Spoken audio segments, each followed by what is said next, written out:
దివ్య లక్షణములు కలిగినటువంటి దేవాది దేవునికి మనము ఎల్లప్పుడూ స్తుతి యాగాలు చెల్లించవలసిన వారమై ఉన్నాం. త్రిత్వ దేవునికే మహిమ, ఘనత, కీర్తి, ప్రభావములు కలుగును గాక. ఆమేన్. ప్రియులారా, 2000 సంవత్సరాల క్రితం యేసు ప్రభువారు సిలువలో వేలాడారు, చనిపోయారు, సమాధి చేయబడ్డారు, తిరిగి లేచారు. మీరందరూ కూడా నేర్చుకోవలసింది ఏమిటంటే, ఒకటి, యేసు ప్రభు సిలువేయబడ్డారు. మొదటి బోధ సిలువ బోధ, ఇది ఎవరు మర్చిపోకూడదు. రెండోది ఏమిటంటే, యేసు వారు 3వ రోజు లేస్తాను అని చెప్పారు. సూటిగా సమాధిలో నుంచి లేచారు. యేసు వారు తిరిగి లేచారు. రెండవ బోధ ఏమిటంటే పునరుత్థాన బోధ, పునరుత్థాన బోధ. మూడవదిగా యేసు వారు చనిపోయి లేచిన తరువాత 40 రోజులకి ఒలీవల కొండపై నుంచి శిష్యులు చూస్తుండగానే పరమునకు ఆరోహణమయ్యారు. యేసు వారు ఆరోహణమయ్యారు. మూడో బోధ ఏమిటంటే ఆరోహణ బోధ. మొదటిది సిలువ బోధ, రెండోది పునరుత్థాన బోధ, 3 ఆరోహణ బోధ. ఇక 4వ బోధ ఏమిటంటే రెండవ రాకడ బోధ. యేసు ప్రభు రెండోసారి మరలా వస్తారు, ఆకాశ మండలానికి వస్తారు. ఎవరి కొరకంటే, ఎవరైతే యేసు రక్తముతో కడగబడి, శుద్ధి చేయబడి, పశ్చాత్తాపపడి, పవిత్రులుగా మార్చబడ్డారు. పరిశుద్ధులను తీసుకుని ఆయన రాజ్యములో, ఆయన ఉన్న లోకములో ఉంచటానికి యేసు రాబోతున్నారు. బోలో యేసు మహారాజుకు. వస్తారయా యేసు, వస్తారయా ఆకాశ వీధికి వస్తారయా. ఎక్కడికి వస్తారు? ఆకాశ వీధికి వస్తారు. శ్రీ యేసు క్రీస్తుండు శీఘ్రంబుగా రాగా, శ్రేష్ఠ భక్తులు ఎగిరిపోతారయ్యా. శ్రీ యేసు క్రీస్తుండు శీఘ్రంబుగా రాగా, శ్రేష్ఠ భక్తులు ఎగిరిపోతారయ్యా. ఆయత్త పడకున్న అవనిలో మిగిలిన, ఆయత్త పడకున్న అవనిలో మిగిలిన 7 ఏళ్ల శ్రమలను భవిస్తారయ్యా, 7 ఏళ్ల శ్రమలను భవిస్తారయ్యా. ఈ 4 మీరు ఎప్పుడు మర్చిపోకండి. మంచానికి 4 స్తంభాలు ఉంటాయి. ఆ 4 3 ఉంటే ఆ మంచం నిలబడదు. 1 ఉంటే, 2 ఉంటే, 3 ఉంటే, 4 ఉండాలి. 4 స్తంభాలు లేకపోతే మంచము నిలవబడదు. అలాగే మన విశ్వాస జీవితంలో ఈ 4 బోధలు ఉండాలి. అంటే కొంతమంది యేసు ప్రభు రాబోతున్నారు, ఆ బోధ చెప్పట్లేదు. రాకడ వార్త. వార్తలు 2 రకాలు. ఒకటి రక్షణ వార్త, రెండోది రాకడ వార్త. రక్షణ వార్త అంటే మీరు యేసు నమ్మండి, బాప్తిస్మాన్ని పొందండి, మీ హృదయాన్ని యేసు రక్తముతో కడిగేసుకోండి, మీరు రక్షణ పొందండి. మీరు రక్షణ పొందకపోతే మీ ఆత్మ పాతాళానికి, నరకానికి వెళ్ళిపోతుంది. ఎందుకంటే పాపాన్ని బట్టి వచ్చే జీతము నరకం. యేసు నమ్మండి. యేసు నమ్మితేనే మోక్షం, యేసు నమ్మితేనే నరకము నుంచి తప్పించబడతారు. రక్షణ బోధ. రెండోది రాకడ బోధ. యేసు ఆకాశ మండలానికి మరలా రాబోతున్నారు. సిద్ధపడిన వారిని తీసుకెళ్ళటానికి యేసు రాబోతున్నారు. ప్రియులు గమనించే మాట ఏమిటంటే ఈ 2 వార్తలు చాలా ప్రాముఖ్యమైనవి. దేవుడు దైవజనుడు దేవదాసు అయ్య గారికి బయలుపరిచిన బైబిల్ మిషన్లో రక్షణ వార్త చెప్పడమే కాకుండా మరింత బలంగా చెప్పేది ఏమిటంటే రాకడ వార్త. యేసు రాబోతున్నారు, నువ్వు మేఘం ఎక్కబోతున్నావు, యేసు ప్రక్కన నిలబడబోతున్నావు, యేసుతో పాటు కూర్చోబోతున్నావు. రాకడ వార్తను ధరలో చాటుటకు పెళ్లి కుమార్తెను పిలచెనా ప్రభు. రాకడ వార్తను చేతులు చాటుటకు పెళ్లి కుమార్తెను పిలచెనా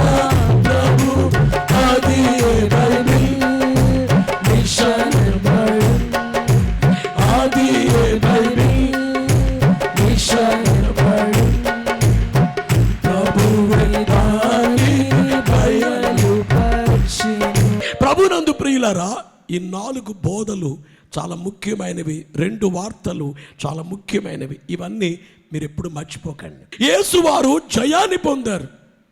ఆయన పొందినటువంటి జయములో మొదటిగా ఏమిటంటే సైతానుపై జయము.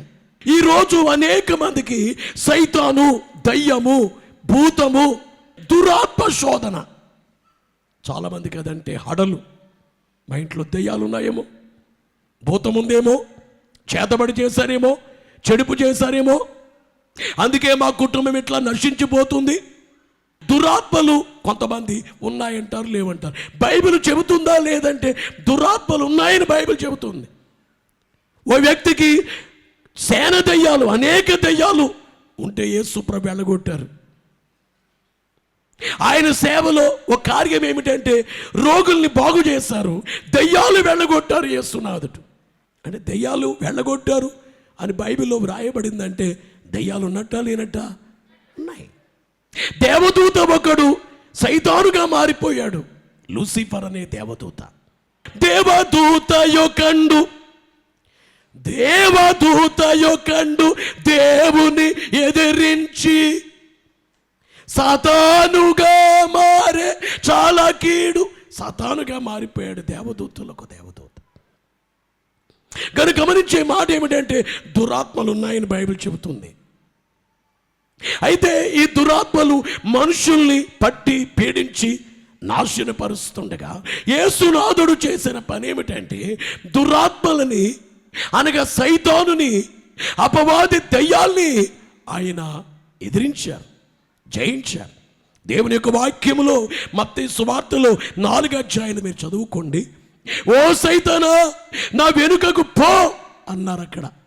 మత్తయి సువార్తలో 16వ అధ్యాయంలో 21వ వచనం నుంచి మనం చూస్తే, అప్పటి నుండి తాను యెరూషలేమునకు వెళ్ళి పెద్దల చేతను, ప్రధాన యాజకుల చేతను, శాస్త్రుల చేతను అనేక హింసలు పొంది చంపబడి 3వ దినమున లేచుట అగత్యమని యేసు తన శిష్యులకు తెలియచేయ మొదలుపెట్టగా పేతురు ఆయన చేయి పట్టుకుని, ప్రభువా, అది నీకు దూరమగును గాక, అది నీకెన్నడను కలుగుదును ఆయన గద్దింపసాగెను. అయితే ఆయన పేతురు వైపు తిరిగి సాతానా, నా వెనుకకు పొమ్ము. అంటే యేసునాథుడు ఏమన్నారంటే నేను సిలువేయబడతాను, నేను చనిపోతాను, లేస్తాను చెప్తుంటే పేతురు అంటాడు నీకు దూరమగును కాక అన్నాడు. యేసు ప్రభువారు అన్నారు, ఓ సైతానా. అంటే పేతురులో నుంచి ఈ మాట సైతాన్ అనిపించాడు. అంటే మనుషులకు ఉద్దేశములో లేనిది మాట్లాడిస్తాడు. ఇంట్లో ఉండే కుమార్తెని ఓ తల్లి అందట నువ్వు చచ్చిపోతే మటన్ బిర్యానీ చేసుకొని తింటానని చెప్పిందట వాళ్ళమ్మ. వాళ్ళ కుమార్తె వచ్చి మాతో చెబుతుంది, అయ్యా మమ్మీ మాట అంది, నేను చచ్చిపోతానయ్యా. నేను చెప్పాను, అమ్మా ఈ మాట మీ అమ్మ మాట్లాడలేదు, మీ అమ్మలో ప్రవేశించి సైతాను మాట్లాడిన మాట ఇది. నువ్వు చచ్చిపోయావనుకో మీ అమ్మ ఏడుస్తుంది, ఏడవదా? ఏడుస్తుందయ్యా. ఎందుకు ఏడుస్తుంది మరి? బిర్యానీ చేసుకుని తిందయ్యా, గుండె బాదుకుని ఏడుస్తుంది, నువ్వే చెబుతున్నావు. అందుకని స్త్రీలకు చెప్పే మాట, మీరు మీ బిడ్డల్ని మాట్లాడేటప్పుడు ఆ మాట సైతాను మీలో నుంచి మాట్లాడిస్తున్నాడేమో. ఓ భర్త అంటాడు నువ్వు చచ్చిపో అంటాడు భార్యని. అంటే మనుషుల్లో ప్రవేశించి అపవాది శోధిస్తుంటాడు. ఇంట్లో 5 మంది ఉంటే 6వ వాడుగా సైతాను ఉన్నట్లు కనిపించాడు. ఇంట్లో 3 ఉంటే ఆ ఇంట్లో 4 ఉన్నట్లుగా కనిపించాడు. 6 ఉంటే 7వ వ్యక్తి ఉన్నట్లు, 7 ఉంటే 8. అంటే ఇంట్లో మనుషులతో పాటు దురాత్మ నివాసం చేస్తున్నాడు. అది చాలా ప్రమాదకరం. ఆ ఇంట్లో శాంతి ఉండదు. ఆ ఇంట్లో తెలియకుండా గొడవలు, కారణము లేకుండా కొట్లాట్లు వస్తాయి. ఇంట్లో కారణం ఏమిటంటే మనుషుల్లో సైతాను ప్రవేశిస్తున్నాడు. యోహాను మొదటి పత్రిక 4వ అధ్యాయం 4వ వచనములో వ్రాయబడిన మాట ఏమిటంటే, చిన్న పిల్లలారా మీరు దేవుని సంబంధులు, మీలో ఉన్నవాడు లోకములో ఉన్నవాని కంటే గొప్పవాడు కనుక మీరు వానిని జయించి ఉన్నారు. గమనించే మాట ఏమిటంటే అందరూ వినాలి, మీలో ఉన్నవాడు లోకములో ఉన్నవాని కంటే, అంటే సైతాను ఉన్నాడే, ఈ సైతాను కంటే దేవుడు బలమైన వారు కాబట్టి మీరు జయించేవారు. మొదటి జయము సైతానుపై జయం. సాతానా నీకపజయము జరిగినది జరిగి పొమ్మో. సాతానా నీకపజయము జరిగినది జరిగి పొమ్ము. మా తండ్రికి విజయము, మా తండ్రికి విజయము. మహిమ ప్రభావము కలిగే, మహిమ ప్రభావము. చిన్న పిల్లలారా, మీరు దేవుని సంబంధులు, మీరెవరు? దేవుని సంబంధులు. మీలో ఉన్నవాడు మీలో ఉన్నవాడు అంటే మీ లోపల ఉన్న దేవుడే లోకములో ఉన్నవాని కంటే గొప్పవాడు. లోకములో సైతాను ఉన్నాడే, శోధించేవాడున్నాడే, బాధించేవాడున్నాడే, వాడికంటే గొప్పవాడు. అందుకని మీరు దురాత్మను చూచి మీరు భయపడిపోకండి, పిరికితనముతో ఉండకండి. మీలో ఉన్నవాడు లోకములో ఉన్నవాడి కంటే గొప్పవాడు కనుక మీరు వారిని జయించి ఉన్నారు. మీరు వారిని, ఎవరిని? అపవాదిని జయించి ఉన్నారు మీరు. ఎందుకంటే యేసునాథుడు ఆయన జయించారు. యేసుక్రీస్తు ప్రభు వందిన చేయమే ఎల్లవారి కౌలు కోరిన వేడిన. చేతులు పైకెత్తు, చేతులు పైకెత్తు.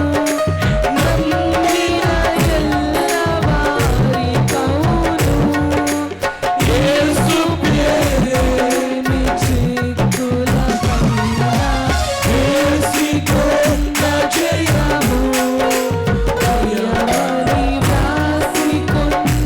జయము.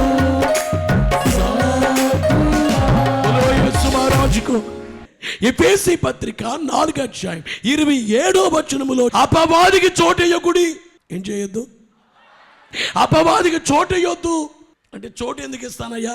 ఓ అపవాది నువ్వు రా అంటానా?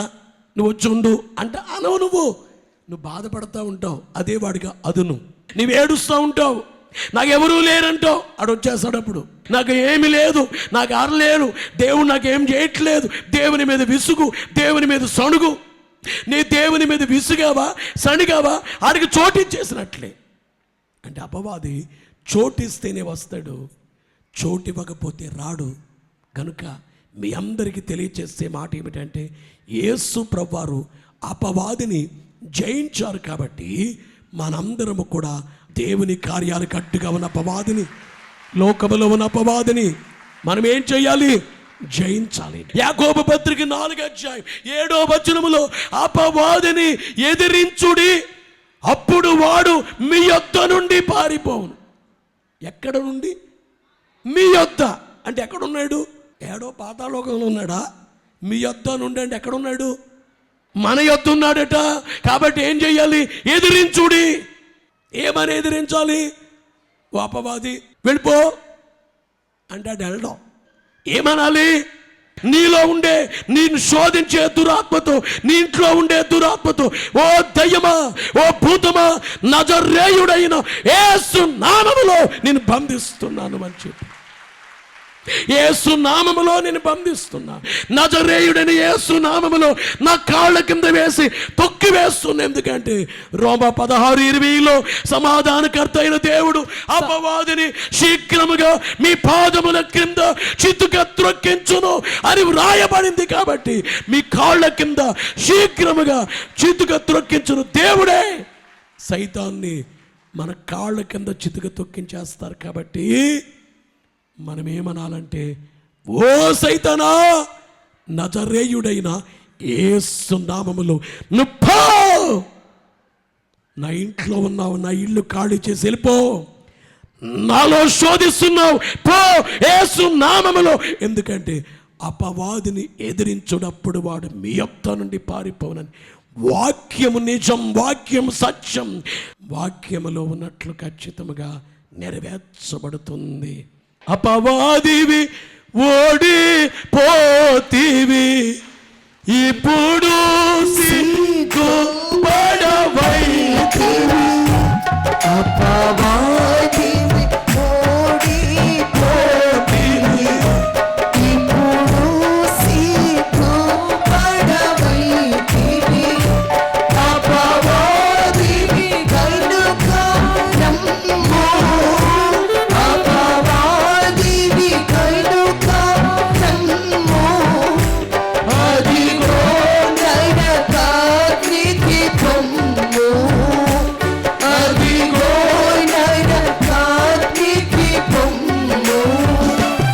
గమనించే మాట ఏమిటంటే నిన్నే డైరెక్ట్గా కానీ ఇండైరెక్ట్గా కానీ అనగా పేతురులో ఆ మాట అనిపించినటువంటి సైతాను అలాగూ శోధించే రీతున్న ఈ వేళ ఆ అపవాది దురాత్మలన్నిటినీ మనందరము నజరేయుడైన యేసు నామములో వెళ్ళగొట్టేద్దాం. ఓ దురాత్మలారా, దయ్యములారా, పిశాచములారా, భూతములారా, సైతాను దురాత్మలారా, శక్తి కలిగిన యేసు నామములో మిమ్మల్ని బంధిస్తున్నాం. కారణం ఏంటంటే యేసు ప్రభు సైతానును జయించారు. యేసు ప్రభు నొందిన జయమే ఎల్లవారి కవును, కోరిన వారి కవును, వేడిన వారి కవును, నమ్మిన వారి కవును. అమ్మ, కుమార్తెలు, స్త్రీలు, మీలో చచ్చిపోవాలి అనే ఆలోచన కలిగించేవాడు, సూసైడ్ అనేది కలిగించేది దురాత్మ శోధన. ఎప్పుడు కూడా నేనెందుకు చావాలి అనాలి. నువ్వు యేసు నాకున్నారు. ఓ మాట చెప్పు, ప్రభు యేసు రక్తమునకు జయము, సైతాను పనులకు నాశనము. మొదటిగా సైతానుపై జయం. ఇక రెండవదిగా ఏమిటంటే లోకముపై జయం.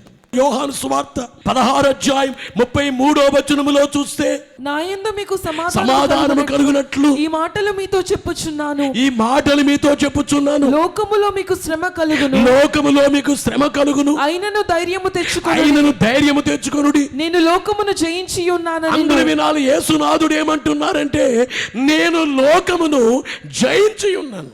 అసలు లోకం అంటే ఏమిటి? యోహాను మొదటి పత్రిక 2 15, 16, 17 వచనాలు.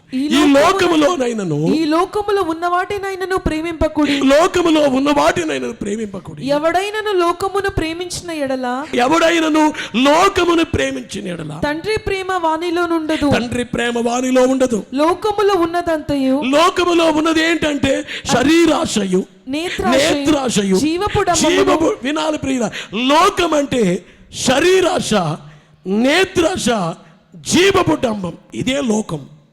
ఈ లోకాన్ని జయించాలట.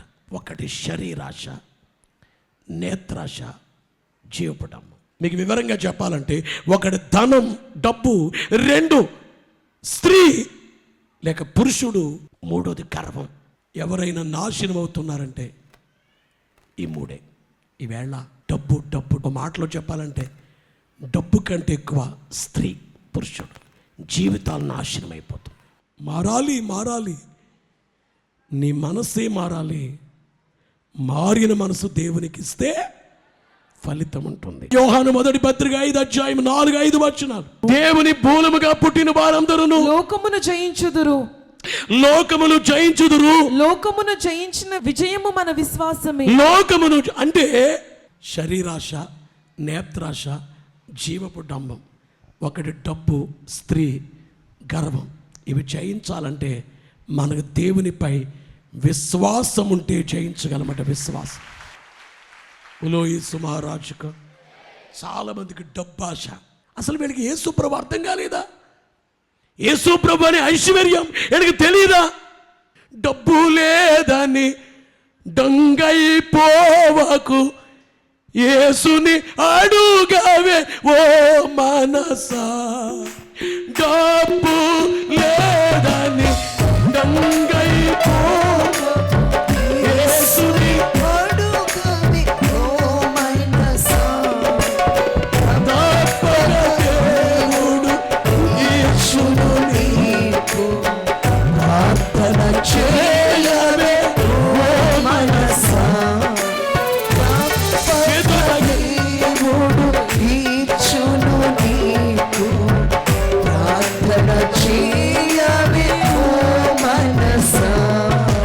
డబ్బు లేకపోతే మోకరించు, దేవుని అడుగు, నీ లోటు దేవుడు తీరుస్తారు. అయితే ఒక మాట చెబుతున్నా, శరీరాశ, నేత్రాశ అంటే డబ్బు ఉండాలి, డబ్బు సంపాదించేయాలి. అది కాదు, డబ్బు కంటే ముఖ్యం దేవుడు అనేటట్లుగా దేవుణ్ణి ముందు పెట్టండి, డబ్బు తర్వాత పెట్టండి. మీ అవసరాలు ఏమన్నావో దేవునికి చెప్పండి, ఆయన తీర్చి ఆయన కార్యాన్ని జరిగింపచేస్తారు. బోలో యేసు మహారాజుకు. ఒకటి యేసునాథుడు జయించిన జయము, సైతానుపై జయము. రెండోది లోకముపై జయము. ఇక మూడవది ఏమిటంటే మరణముపై జయము. మరణముపై జయము. యేసువారు సమాధిలో నుంచి సూటిగా తిరిగి లేచారు, మరణించి లేచారు. అలాగే రేపు మనము చనిపోయినా కానీ యేసు నమ్మి యేసు రాకడ కాలంలో మరణమైన మనము తిరిగి లేస్తాము. నా యందు విశ్వాసం ఉంచువాడు మరణించినను తిరిగి బ్రతుకును. యేసునాథుడు అన్నారు, మరణించిన తిరిగి బ్రతుకుతాడు. బ్రతికి నా యందు విశ్వాసం ఉంచువాడు ఎన్నటికీ మరణించాడు. యేసయ్య రాకడ వస్తే మరణించకుండా వెళ్ళిపోతాం. ఒకవేళ రాకడ ఇప్పుడప్పుడే రాలేదనుకోండి, ప్రభు చిత్తమైతే మనము చనిపోతే తిరిగి లేస్తాం. యేసు లేచినట్లుగానే లేస్తాం. ఈ జయాన్ని కూర్చున్నటువంటి వర్తమానాన్ని దేవుడి మీలో పదిలము చేయునుగాక. సిలువేయబడి చనిపోయి తిరిగి లేచిన ప్రభు మరలా రాబోతున్నారు. ఆయన రాకడ సిద్ధపడి మేఘమెక్కించునుగాక.